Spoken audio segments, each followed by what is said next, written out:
Coefficient of ए आपने find करना है। एक्स क्यूब का जो कोफिशिएंट है 160 के बराबर है। 6C0 से तो आपका रिजल्ट नहीं आएगा, तो इसको लिखने का फायदा तो नहीं है। लेकिन बाहर ये आपका फर्स्ट हो जाएगा। 6C1, 3 की पावर 5, AX की पावर 1।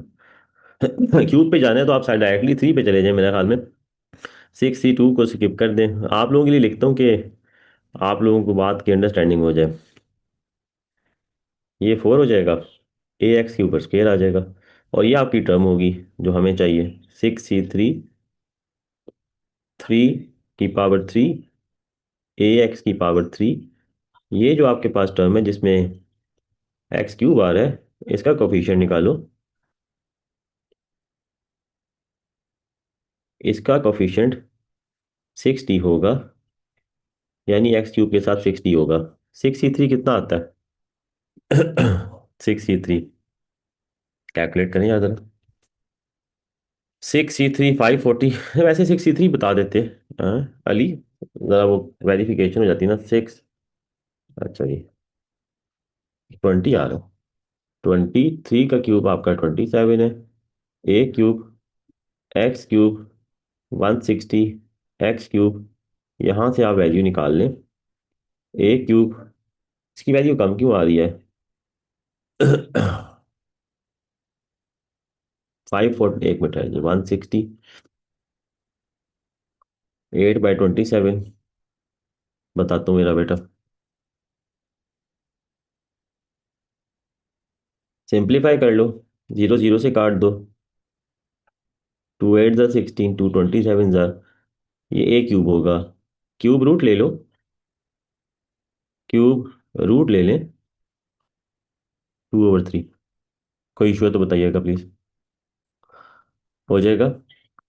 नेक्स्ट क्वेश्चन करें please. People are you clear? Simple question था आपका। X cube in the expansion of this. एक तो आपके पास टर्म आ गई है एक्स क्यूब की, उसको पहले यहाँ लिख लो जो एक्स क्यूब की आपके पास टर्म है ना। ए की वैल्यू हम 2/3 इस्तेमाल करेंगे। तो एक तो मैं इसको सेपरेट कर रहा हूँ जिसमें आपके पास एक्स क्यूब अवेलेबल है ऑलरेडी ना। 6C3, 3 की पावर 3, AX की पावर 3।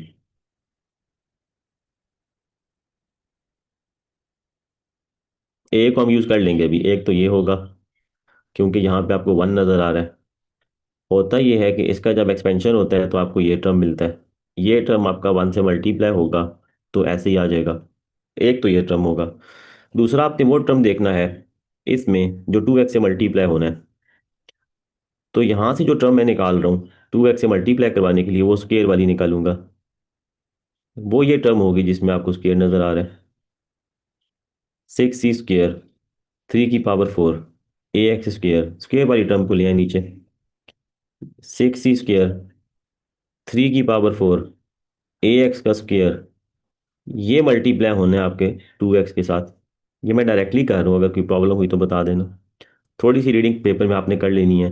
1 के साथ क्यूब वाली टर्म मल्टीप्लाई होगी तो ये क्यूब आएगा, हम क्यूब की ही सर्च कर रहे हैं। और यहाँ एक्स के साथ स्क्वायर वाली टर्म मल्टीप्लाई होगी क्योंकि हम क्यूब की सर्च कर रहे हैं। एंड पे मैं इनको ऐड कर दूंगा।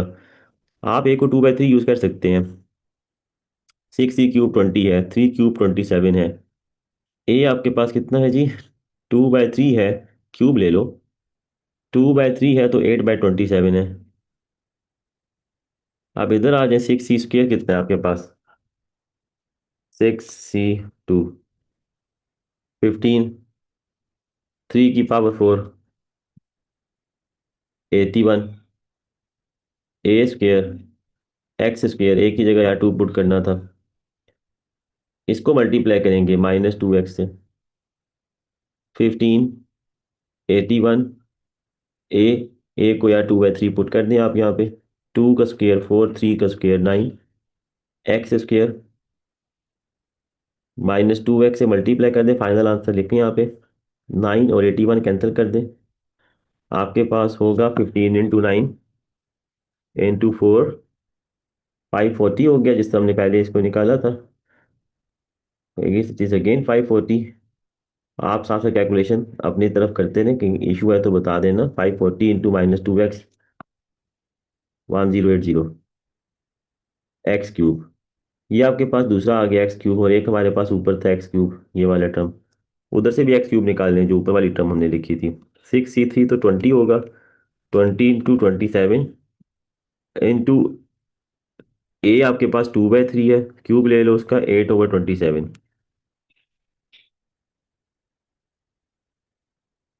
160। यहाँ से 160 एक्स क्यूब आ रहा है।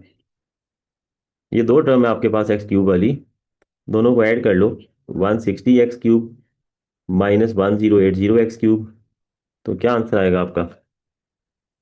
-920 एक्स क्यूब। माइनस में आ रहा है आंसर, चेक करना पड़ेगा।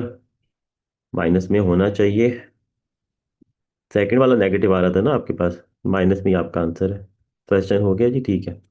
सर कभी कभार वो इस तरह करते हैं कि सर जो सेकंड एक्सपेंशन होती है ना, ये जो जिस तरह 1 - 2x है, इसकी जगह सर एक और एक्सपेंशन एक्स लगा डाल देते हैं देते हैं, हम्म। यहाँ लगा देते हैं, ठीक कह रहे हो। अब उसमें यार थोड़ी सारी पता है क्या है फिर, अगर